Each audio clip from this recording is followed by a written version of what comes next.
Welcome. This is Pakman from Mind Power Development and Kinesis, where we bring you the best of the development and esoteric knowledge from all over the world.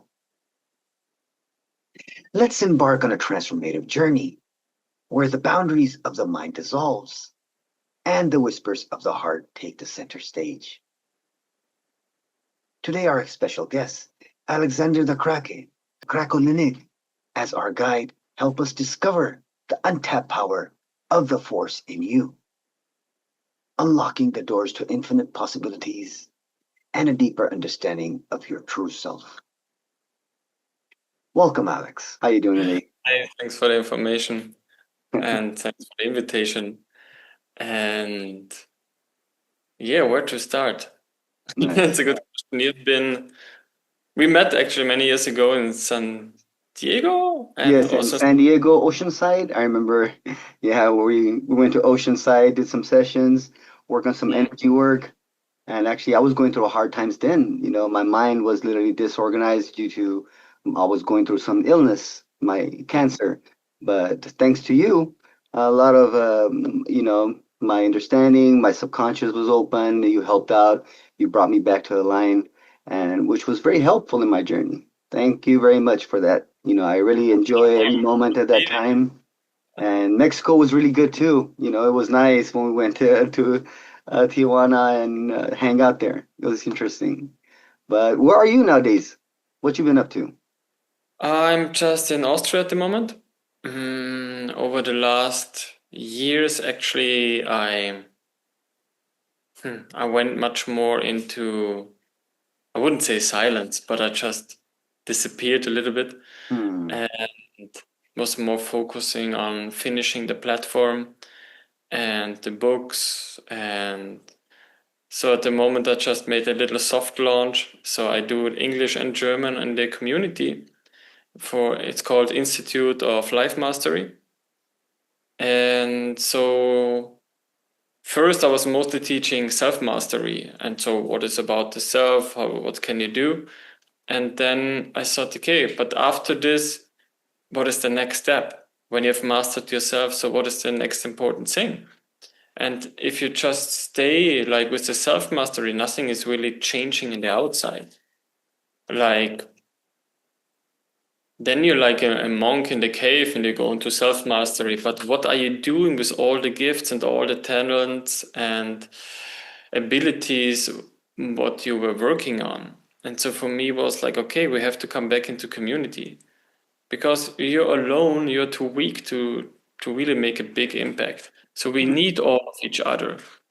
Sure. And especially in this time for the next years where we're going through very crazy times from transhumanism to all digital ID. And I just had a flight from, where have I been?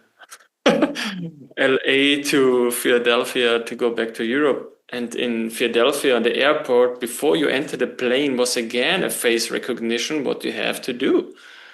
Or you have to opt out and then you have to respond to stupid questions.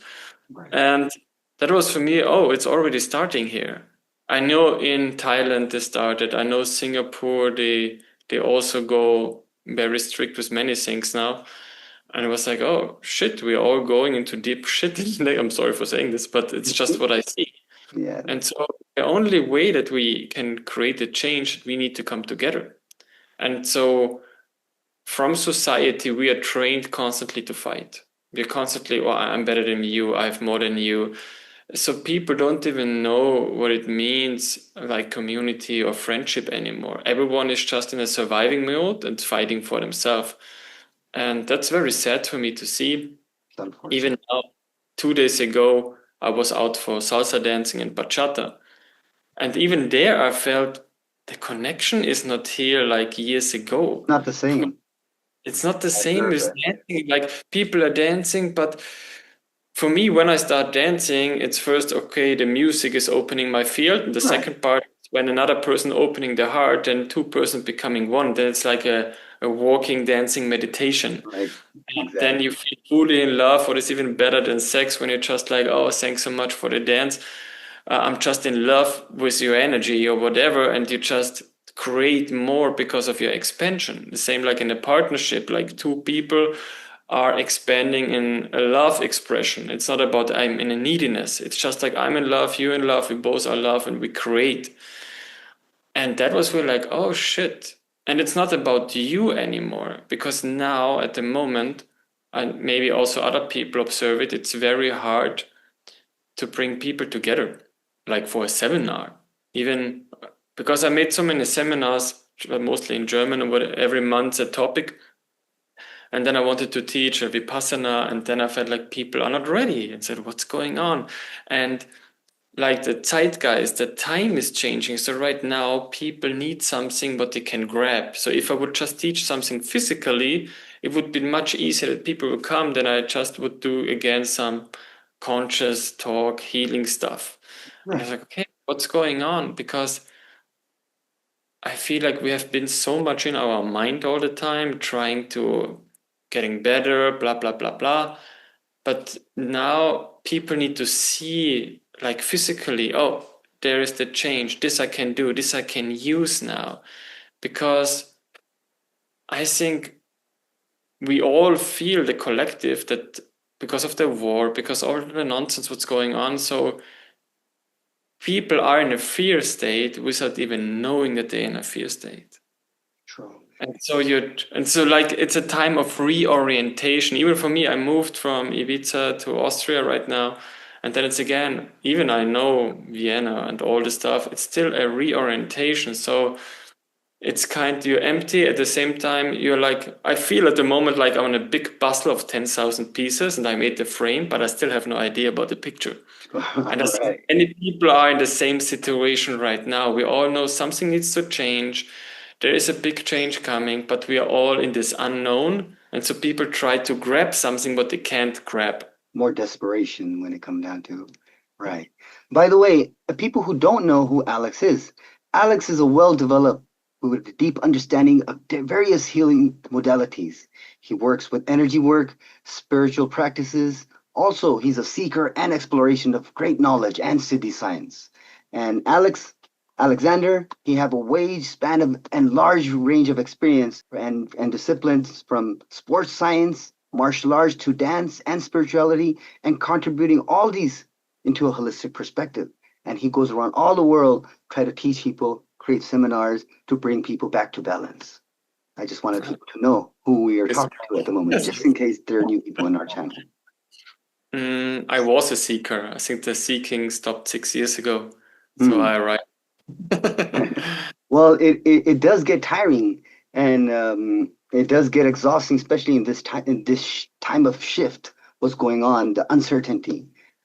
Tell me about how do you set healthy boundaries to avoid burnout when trying to help others and support others in their seminars?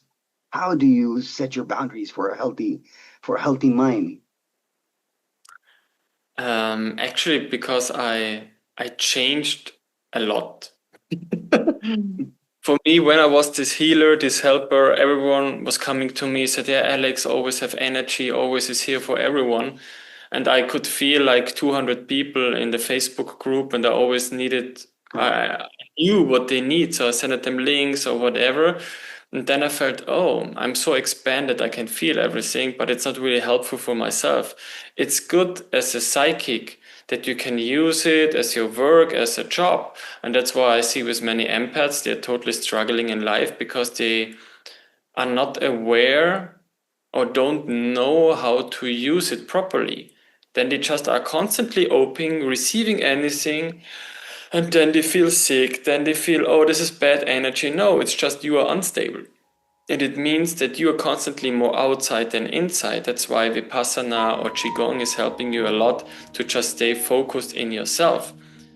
As we continue with our conversation with Alexnder Krakolinig, we look deeper at why healers, energetic practitioners, and psychic eventually burn out in such beautiful paths. If we see through a perspective of the new emerging science of electric universe, we can learn that everyone has an important role and contribution as all are connected through the cosmic electromagnetic forces. as the cosmic electromagnetic forces play a fundamental role in shaping the universe, influencing everything from stars, celestial planets, as they interact through gravitational and electromagnetic fields. Same as for humans, particularly those who are attuned to siddhi, energy work, or psychics. They constantly sense and absorbing the energies of others as an empath. But just like any celestial bodies and electrical system, maintaining balance in your bioelectric field or aura is crucial. And if someone does not take approach with mindfulness and care, it can lead to stagnant or channeling various vibrations that can significantly deplete your reserves. And this is due to the lack of management strategies. Now here, grounding practices like connecting to earth, barefoot walking on grass can discharge excessive energetic build, which if not, then it can lead to an overwhelmed biocircuit. And there are many other techniques in energy healing or siddhi practices, where the practitioner facilitates an exchange that mirrors the cosmic interactions, transforming negative or stagnant energy into harmony. And this recognition of interconnectedness of energies align you with the universe's dynamic rhythms, empowering you to navigate your journey with clarity and intentions.